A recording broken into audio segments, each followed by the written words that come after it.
For decades, the Three Gorges Dam has stood as a symbol of China's engineering might.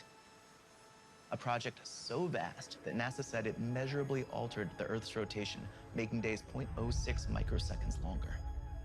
The Three Gorges Dam generates more electricity than any other power plant on Earth, enough to light up more than 70 million homes a year. But on the edge of the Himalayas, China is planning something even more ambitious, on a river you may never have heard of. This is the project of the century. The most impressive power generation system ever envisioned. It's the hydropower equivalent of a mission to Mars. But to build it, China must tunnel through mountains that are still rising in one of the most earthquake-prone places on the planet. And that's not all. What happens here could affect hundreds of millions of lives downstream in neighboring India and Bangladesh, risking new tensions over water. The engineering is unprecedented. So are the stakes.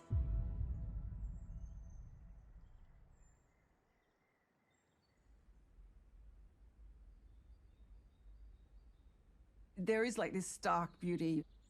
It was called the roof of the world because it's the highest part of the world.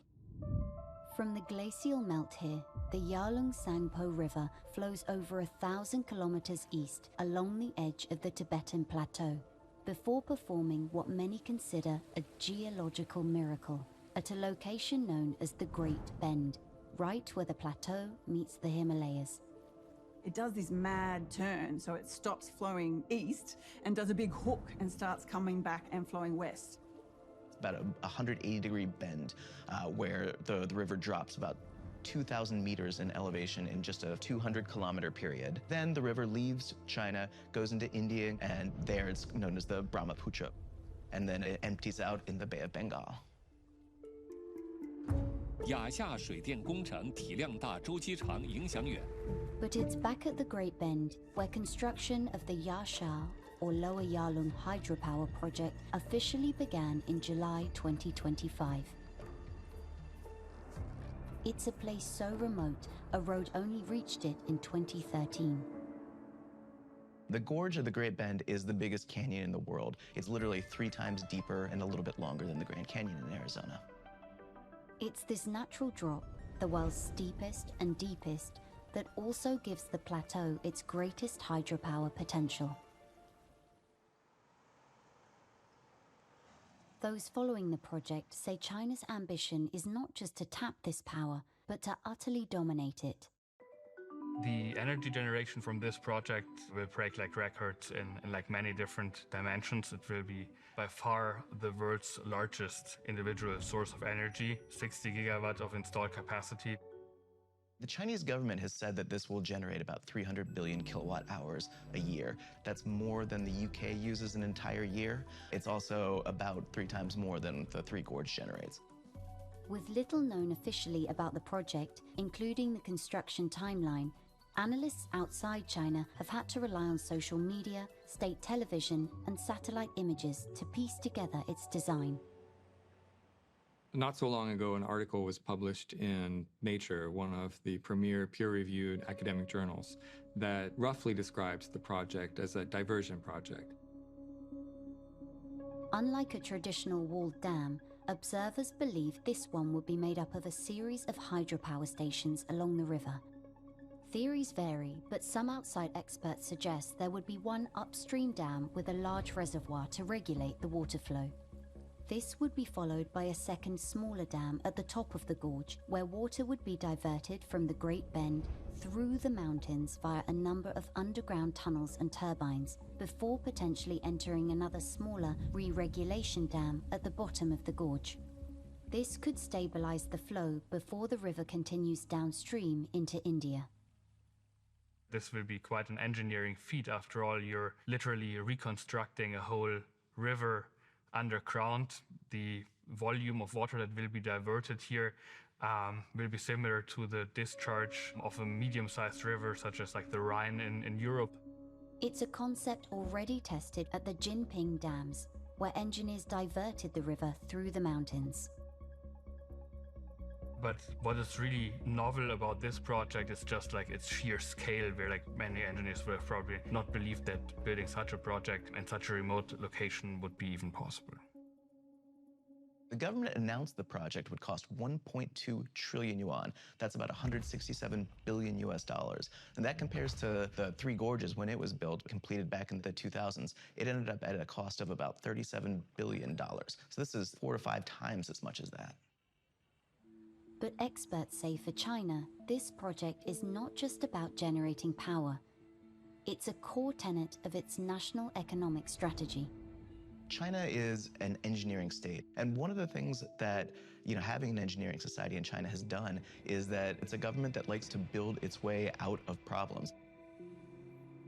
The dam, to some extent, is an extension of China's bias towards production, towards investment. But it comes at a very interesting time. China is striving to make this transition from investment to consumption-based growth. So the dam at this point would provide a critical demand boost at a time when consumption and investment have been weak. It's a project that promises an economic jolt for sectors like construction, cement, and steel. When the project was announced, it rippled through the economy. Companies like Power Construction Corp of China, China Engineering Corp, Huaxin Cement, their share prices all surged.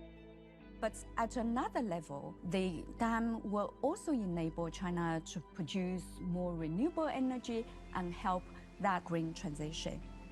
With a target of net zero emissions by 2060, China has said the project could cut 300 million tons of carbon emissions a year by replacing fossil fuel power. It's also about energy security, generating more power domestically as demand surges for energy-hungry tech. But building this record-shattering megaproject in one of the most remote and geologically unstable regions on Earth tests the boundaries of modern engineering. In order to build a dam like this, you're dealing with intense energies and intense altitudes. Landslides, freezing, malfunctioning equipment, people falling off the side of mountains. They are building this massive project on a site where 6 tectonic plates connect up. That makes this one of the world's most earthquake-prone regions. In fact, in 1950, a magnitude 8.6 earthquake, one of the largest ever recorded in human history, occurred in the area. For the last 40 years, China has developed the best hydropower engineers in the world by far. They're not magicians, and they can't stop tectonic plates, and they can't stop earthquakes. So that's a massive danger. And even if the earthquake doesn't happen, these type of projects tend to have slow disasters happen within them.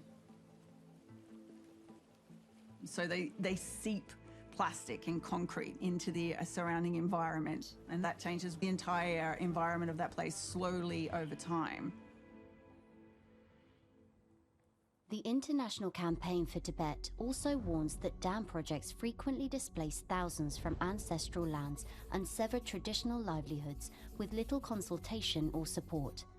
The Three Gorges project, which required the forcible relocation of 1.3 million people from a much more heavily populated region, submerged large sections of the river valley, damaging habitats for many endemic species. China has done this before. Over the last 2 decades, China's 12 dams along the Mekong have reshaped the river and the lives that depend on it downstream.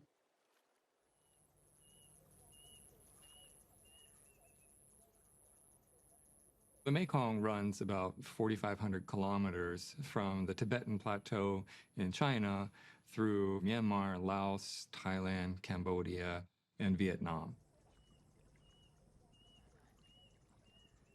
This river is the lifeblood of people for those countries. Tens of millions of people rely on natural resources that come right out of the river. China doesn't share information on its dam building with the downstream countries of the Mekong. It doesn't let the countries know the designs of the dams, how they're going to be operated when ground breaks, when the reservoirs start to fill, let alone how they're operating in real time. Those who study the river say this has left communities in the dark and unable to rely on the river's seasonal floods and droughts. The Mekong is mighty because of its seasonal flood pulse. And this flood pulse drives the Mekong's fishery, it drives the agricultural production. What dams do is reduce the peak. At times, they can reduce the peak downstream by 20%, 2,000 kilometers away. But in areas closer to the dam, like here in northern Thailand, those fluctuations are felt even more acutely. In the dry season, the pattern reverses.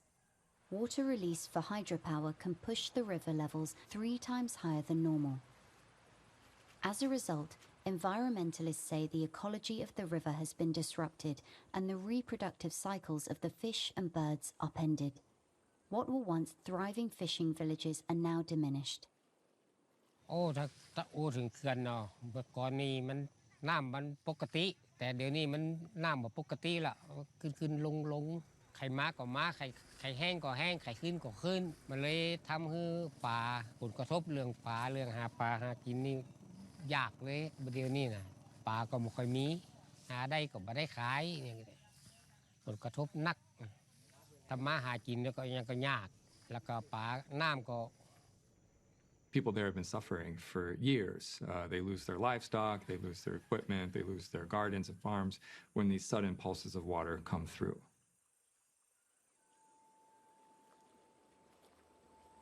It's the same lack of data and transparency that has fueled concern downstream from the lower Yarlung hydropower project in India and Bangladesh. While India's Brahmaputra River is fed by other tributaries too, experts say nearly 40% of its fertile sediment comes from the Yarlung Sangpo's gorge, sustaining millions of lives and livelihoods. Both countries have come to China and said that they want more information about it. They want to know what the downstream effects are going to be. And they're wanting, more than anything else, assurances that the downstream flow of the river that turns into the Brahmaputra won't be too impacted by this hydropower project. The border here has long been disputed, and reports suggest officials in New Delhi fear Beijing could weaponize the water, controlling it for political leverage. The Chinese government's counter to concerns from India, Bangladesh, and others has been that the same amount of river coming out of the canyon now will be coming out of it after it's done, and there won't be huge retention dams that could allow them to hold back water in the case of some sort of geopolitical conflict in the future. 中方修建雅鲁藏布江下游水电工程，经过严谨、科学论证，不会对下游国家生态环境、地质、水资源权益造成不良影响。But still, tensions remain. India is countering China with the construction of its own megadam on the upper Siang, 90 kilometers below the border, even as it faces local resistance and environmental scrutiny.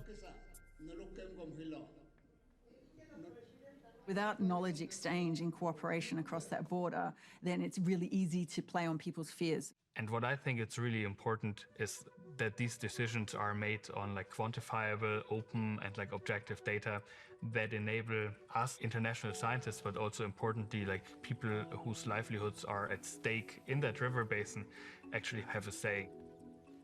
The objective of this discussion here is not to vilify China or to basically put this project into a bad light. Indeed, it would have a major impact and major benefit for China's target to become more carbon neutral, which would have major implications for the global climate. If China can pull this off, then it's a statement to the rest of the world to say, we're reshaping rivers, we're creating clean energy, we're providing our economy and companies with infinite clean energy that it can use to build the economy of the future.